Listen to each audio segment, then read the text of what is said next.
अस्सलामुअलैकुम सामीन। 10 रबीउ सानी की तारीख शुरू हो चुकी है, 13 अक्टूबर है।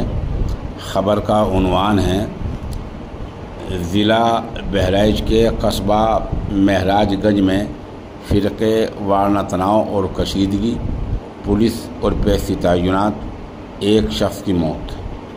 ख़बर थोड़ी तफसील से सुनिए। उत्तर प्रदेश के ज़िला बहराइच की तहसील महसी के कस्बा महराजगंज में मूर्ति विसर्जन के दौरान किसी तरह फ़िरक़ा वारना तनाज़ हो गया। बताया जा रहा है कि गाने बजाने को लेकर कुछ झगड़ा हुआ है, जिसमें 24 साल राम गोपाल मिश्रा की मौत हो गई। पुलिस और पैसी वहाँ तैनात कर दी गई है।